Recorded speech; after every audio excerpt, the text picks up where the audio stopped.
So we're here today. We have on display some items that have been voluntarily abandoned and collected here at Jacksonville International Airport. These are items that individuals have tried to bring through the checkpoint that we consider prohibited items that are not allowed.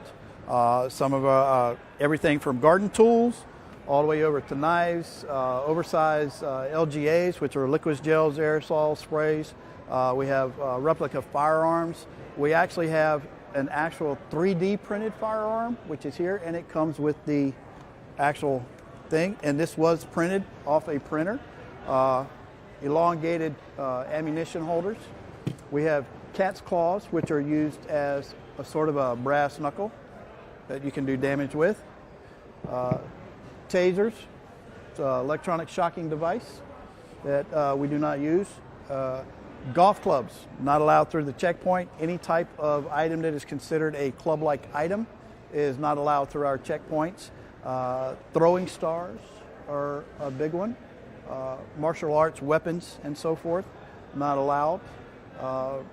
Sharp objects, it may look just like a arrowhead, but it's very sharp on the edges and it can be used as a dagger of some sort. So again, not allowed anything that's sharp like that. Additional knives, training weapons and so forth. Again, it may look like something nice, but again, it's a replica of a firearm, but it doubles as a knife. Not allowed.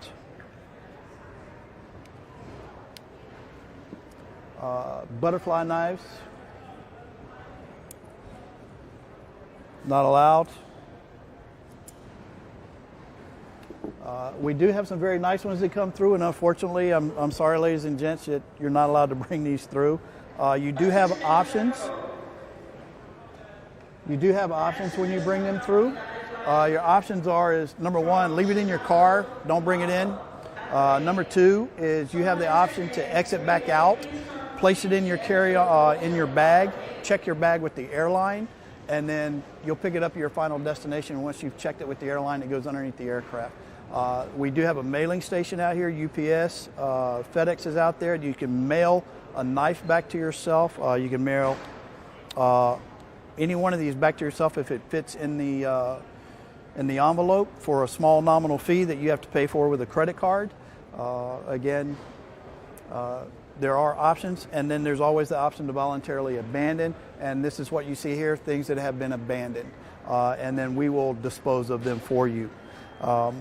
One thing I'd like to point out here, which is, I believe it's this one. It may look like a regular ink pen. I'm sorry, it's that one. But this is actually considered a martial arts weapon, and it doubles as an ink pen. And this is your ink pen point. This is the point where you would break glass with, or you would do bodily harm with, like so. So again, these can be very expensive. They're about $200 to $400, I've heard. But again, they're not allowed through the checkpoint because it is considered a martial arts weapon. Other ordinary gardening tools, regular tools, not allowed through the checkpoint. If they're over 7 inches in length, if they're 7 inches or longer, not allowed through the checkpoint. Iron skillet? Not allowed due to the weight. It can be used like a club-like item. Same thing with, I don't have one on display, but a lot of people like to bring their training weights when they come through. Depending on the weight of those, may or may not be allowed. But again, that goes off of the weight. American flag? This American flag is special to us. It was brought back from Iraq by one of our TSMs that works here. So we just like to put it on display to help us remember sort of why we're here with 9/11 and what happened in Iraq and stuff. But the American flag is not prohibited. You're more than happy to bring one with you. So would you say you have, I mean, you talk about 9/11, right? And so this has been 22 years. 24 years now? Yes, sir. And people still kind of apparently have not figured out what they can and cannot. And talk about this year, or what kind of problem is it? How big of a problem is it, would you say? Well, it's an everyday issue. I mean, it happens. Some people forget. Some people the biggest thing is I forgot it was in my bag, or I didn't know. We do have a website, www.tsa.gov, you can go to, and our website will tell you, it'll give you a base idea of what you can and cannot bring through the checkpoints. And if you have any questions whatsoever on what you can or cannot bring, you're more than welcome to call us, call your local airport, and ask to speak to your local TSA agents, and they'll tell you if it's allowable or allowed through the checkpoint.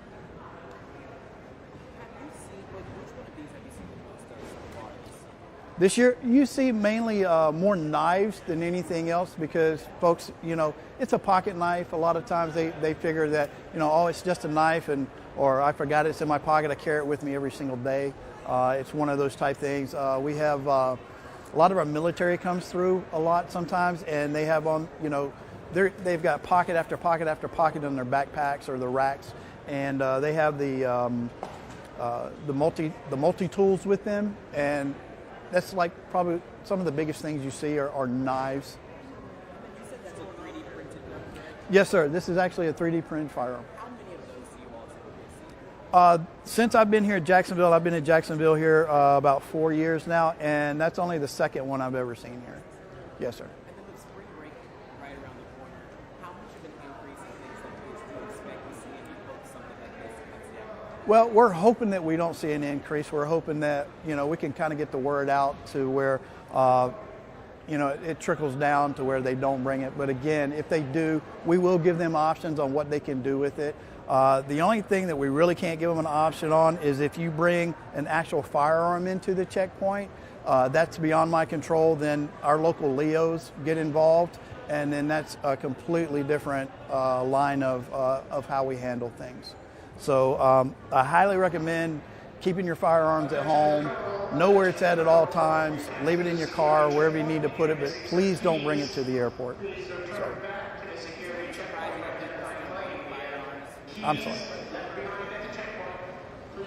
Mr. Chabo. I'm sorry, sir. Was it ever surprised that people continue to bring firearms with them? Well, I've been doing this for 21 years now, so it's not really a surprise anymore. You do have that "what were you thinking" type thing. You can't really say it out loud, but you do have that "what were you thinking" type deal, bringing your firearm to the checkpoint or to the airport. But again, a lot of people are going to tell you, hey, I was leaving in a hurry. This is my range bag, and I just threw stuff together real quick, and they'll just tell you that they forgot.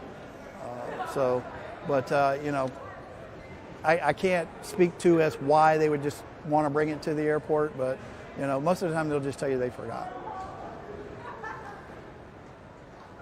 Good. You're welcome. All right, I think we're done.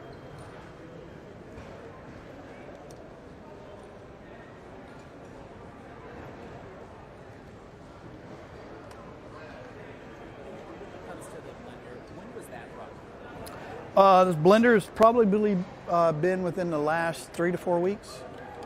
Yeah, and the reason it's this is because we can get to the blade.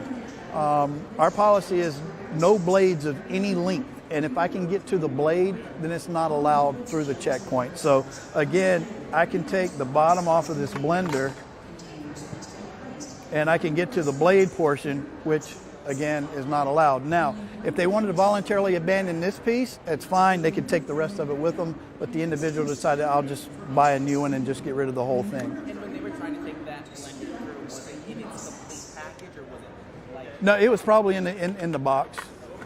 I was not the supervisor that actually handled this particular call, but looking at the newness, and there's no smell or stains on it. I'm assuming it was very brand new. And straight out of the box. And again, the same thing with this chopper. There are blades on the inside of this chopper. It's a pull string chopper, but you can take the top off and get to the blades. So again, no blades of any length allowed through the checkpoint.